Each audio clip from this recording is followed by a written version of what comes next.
HarperCollins and HarperAudio present The Falcon's Eyes, a novel by Francesca Stanfill, performed by Karen Cass.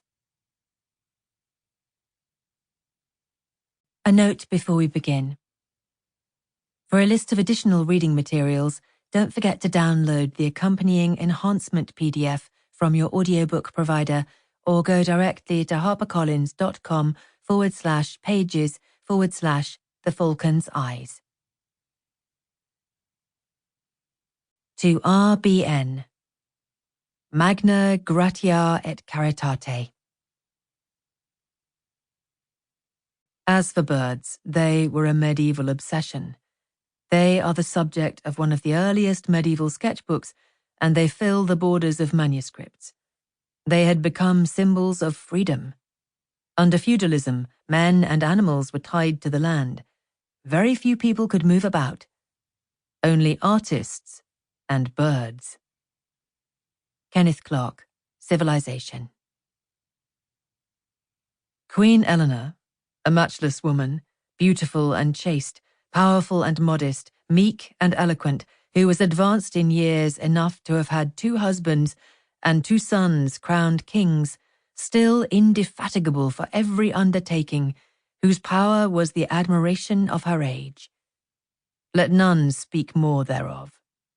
I also know well. Be silent.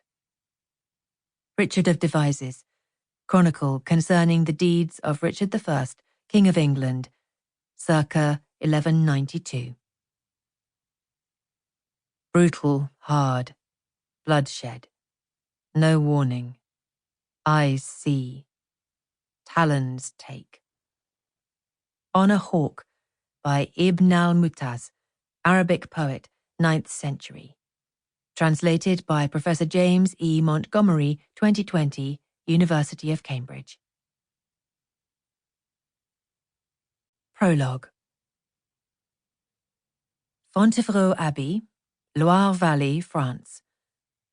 Thursday, the 1st of April, Anno Domini 1204. The Queen, my Queen, died shortly before dusk. Darkness has descended with her death, and with it all the warmth of her beloved Aquitaine. Her hand rests in mine, her fingers colder than the cloister's stone. Gently I draw the sable about her neck and shoulders. It has been a frigid month, and it comforts me to know the cloak will enshroud her still.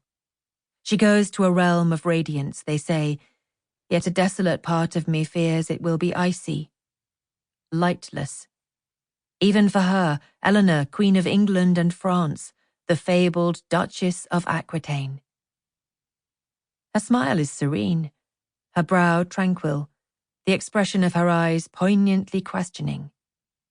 How wondrous that her face hardly betrays the tumult of these years.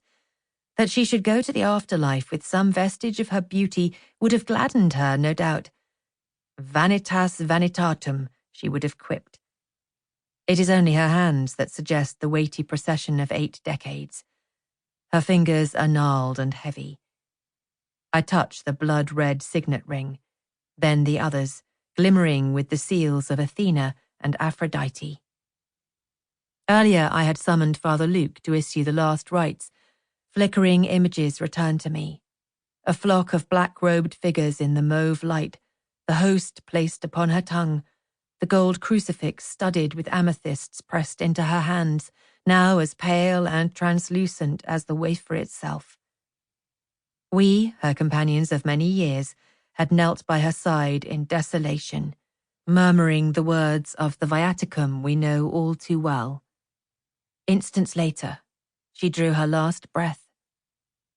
Silence fell, followed by stifled sobs and the bittersweet strains of our voices as we intoned a planctus. For one phantasmal moment, it had seemed she merely slept. I had drawn closer, touched her arm, and murmured, "My lady," as if to waken her. Suddenly I had felt a hand upon my shoulder, the Abbess Matilda. "Remember the Queen and her example," the Abbess said, with a firmness that was not without compassion. Sample complete. Ready to continue?